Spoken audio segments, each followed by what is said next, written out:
Good morning.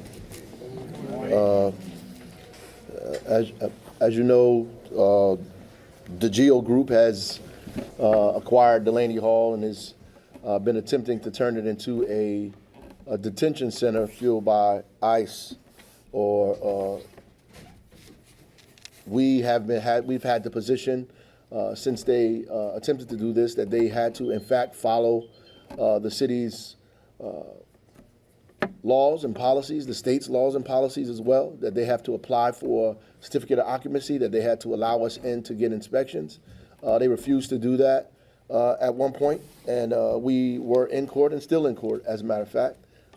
And while we are going back and forth in court with them around inspections, around getting a certificate of occupancy, around doing the things that normal business would do, why we have to be in court to do this is something completely beyond me, except that they're following the pattern of the President of the United States, who believes that he can just do what he wants to do and obscure the laws, national and constitutional laws, and they think they can do the same thing in the state of New Jersey and in Newark. And while we were going back and forth in court, handing over documents to one another, they began, unbeknownst to anyone, putting people or detainees inside of the building. We are at the site right now trying to verify that they actually have people in the building. We know from word of mouth that they said that they've been putting people in the building, from an employee there who told us that detainees were in fact being allowed in the building while we are actually in court still now. We have the fire department down there, our fire inspectors, at the building right now as we are doing this press conference, and they are not being allowed in the building right now. So they're standing out there trying to get in the building. We will go back to court. Again, this is blatant disregard for the courts, blatant disregard for laws. The court had to force them to allow us to go into the building the first time to do an initial inspection. In initial inspection, we found some violations. Some of them weren't grave violations, but they were in fact violations, and violations that put first responders at risk, violations that put detainees or workers that are there at risk. If there's something that happens in a building and we respond to it, it puts us all at risk immediately. That's the purpose of having UCC inspections in the first place. That's the purpose of having fire inspections in the first place, health inspections in the first place. We also need to know if they're going to have children in the building. If they, in fact, are saying they have to have children in, are they going to have children? Then that's a whole different protocol that they have to follow in terms of the city inspections and health department and fire code and all of those things. We have to know that as well. Their contention is that they are going off an old certificate of occupancy from 2007. We are saying that that is not valid. In fact, they're saying that they're not doing anything different than they were doing in 2007, but we won't know this unless we actually have access to the building, to the facilities, to see what's going on, which they refuse to allow us to do. We're going to continue with the courts, but frankly, that's not all, right? We have to do more, and we are going to do more. Outside of our partners and working with our partners here in the city of Newark, in and around the state, we're going to do what we can to make sure that they follow the law in the first place. And the last thing I want to say is that people are saying that we've been taking our time trying to go through this properly, because we've obviously been accused of politicizing the issue. The reality is this is not a Republican or Democratic issue in my mind. It's an issue of human rights. It's an issue of the due process. It's an issue of the Fourth Amendment of the Constitution of the United States. We know what ICE has done in the past. We've seen them. We know how they operate. We know that they have picked people up who have not broken any laws. We know they've deported people and refused to bring them back. We know that they've seized people that have had green cards, seized people that were in the country legally who had visas. And we know that they have infringed upon the rights of residents of this city without taking them through any due process at all. So yeah, we are afraid and opposed and alarmed by them setting up a detention center where they continuously violate people's rights and house them in a building that now they won't even allow us access to the building. So the transparency is completely gone. We don't know what's going on in there. We don't know how many people they have in there. We don't know if there's code violations in there. And the courts don't seem to be acting strong enough and quick enough in my mind, to get us the resolve and the resolution that we need. So I'll take any questions, or if you have questions for some of the folks here, they'll answer some questions as well. So on this topic. Yes. Hi. When does it get to the point that you park police cars out front and stop ICE or GEO Group employees from entering the facility? Right. We tried our best to go through the legal piece of it, the process of it, the process. The reality is they have people in the building. If they have people in that building, detainees in that building, that takes another course, put us in another situation. We were prepared to put the barricades in front of the place. We were prepared to put the red sticker on it, where we actually did it once, prepared to put it back on the door with the help of the DCA. Been waiting for advice and consent from the DCA statewide, but everybody's obviously moving slower than we are. Natalie with CBS, you said an employee spoke about people in the facility. Any sense, are we talking a couple dozen? Who are these people? Right, and that's the point. We don't know. This is word of mouth that we heard from an employee. We are trying to verify all of that right now. We are at the building right now trying to verify. And we have to keep in mind, that if there are detainees in the building, that allows us, we have to be a little bit careful about how we move if there's actual detainees in the facility. Don't worry about kids. And if there's kids in there, we don't know. I just came from the facility. I was down there vigiling all last week to urge that this not happen and urge that the employees understand that all great religions say we're supposed to welcome the foreigner, not treat them like this. And today I met a person whose wife is in the facility, and he was going to visit her. So there are people in that facility. Yes. Maybe Mr. Stewart can handle this question, I'm not sure. What's the status of the litigation right now? Have you got any hearings scheduled? Are you seeking an injunction at first prior to final disposition of the case? Please give us a rundown of what's happening in court. Sure. So good morning. So essentially right now where we are, we recognize that the folks at GEO Group currently right now are trying to tell us that we don't have the right to have a CO. As the mayor said a few moments ago, they think that everything should be based on back in 2007. The courts are also telling them that they have to apply, but it's not making it an order or making it a mandatory situation.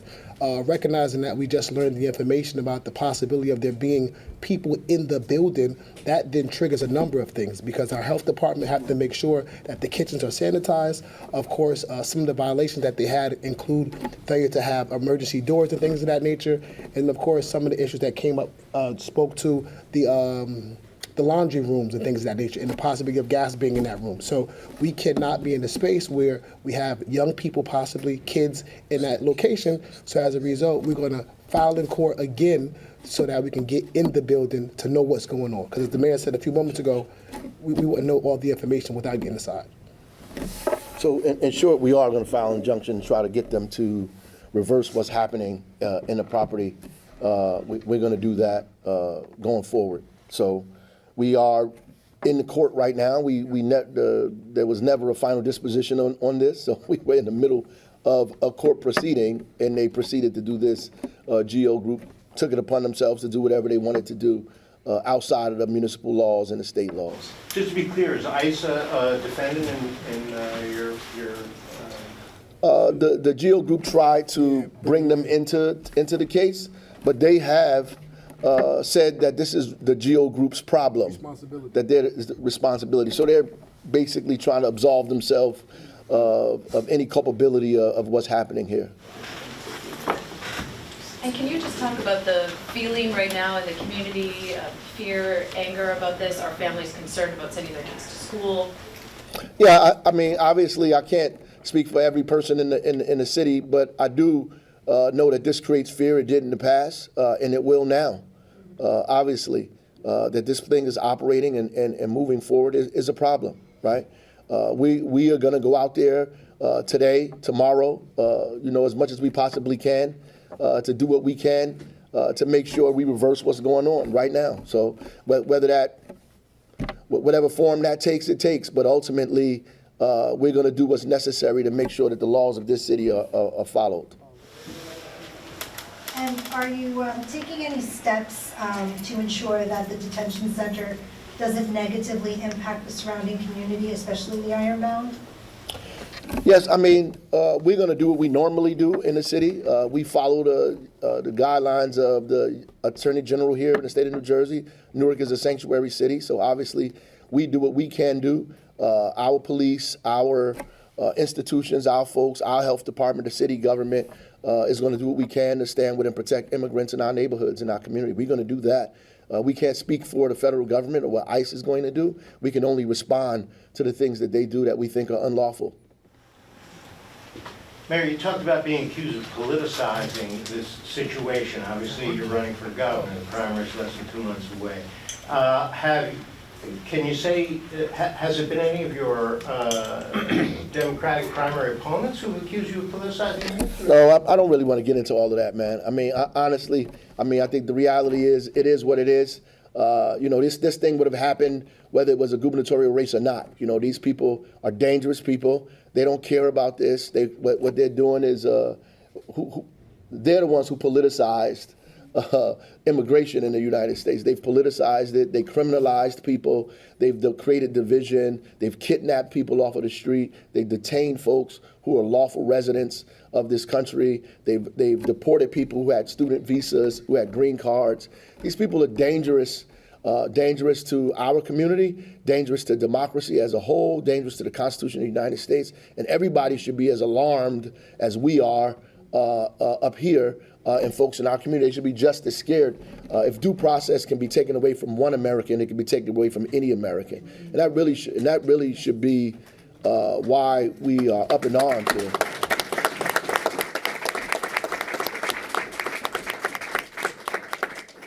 And that's really what it is. And I think that has guided us, me trying to follow the letter of the law, go through the court system, and not be the I am the mayor, not be the Ras Baraka of 40 years ago. But at the end of the day, to go through that process, to go through the courts, to go through what democracy is supposed to be in this country, to do that. And hopefully it will not fail us. And we see that these people have no regard for the courts. They have no regard for democracy. They have no regard for the letter of the law. They won't even allow duly sworn fire inspectors in the property, right? Or health inspectors in the property, or UCC, Uniform Code and Construction folks in the property to check for violations. That in and of itself is a violation of the law. That's a violation of the law in and of itself, right? And we have a right to respond the way we need to. I think the judge told us we should do what we normally do. That's what the judge's direction was to us. And I think when the judge said that, they began to put people in that building, knowing that may dictate our behavior because there may be people inside of the building. Detainees, not just employees. Do you think ICE wants this kind of confrontation to get a ruling from a higher court that would say? I don't know. I don't think it's gotten to that point yet. I think ICE has been coy in this situation and have allowed the GEO group to take the blows, the brunt of the blows of this in the court, because obviously it's not ICE's building. They're leasing it. It's a contract, $63 million contract, by the way, that they're leasing it from them. And so they're not the proprietors here. The proprietor here is the GEO group, right? That the CO from 2007, was that? A halfway house. Okay, for sort of an annex for Essex County criminal inmates? No, it's a halfway house. It's for the state, for people when they're on their way home from incarceration. That's the last leg that they have to do in order to be fully integrated back into society. That was GEO Group running it then? I'm not sure. I know they're running it now. Well, I mean, so that being said, we are going to stay over there until we get in there. We're gonna file our injunction, or go back to the court where we are now. We have a judge and a magistrate, in this, right, involved in this process, because that's what they, put forth, and we're gonna continue to push this process. I think that people in the community should respond in the way the community should respond, right? I'm not telling people to do anything, I'm just saying that people should respond the way they should respond, and that's it. I mean, ultimately, when we don't want things to take place in our community, we have community meetings, we do what's necessary to put pressure on the specific people to do what they're supposed to do. And hopefully we have the support of the DCA on the state side, right, to help us do what's necessary here in the city to make sure that these people adhere to our laws and our rules and our regulations. If that's it, if no more questions, that's it. So thank you.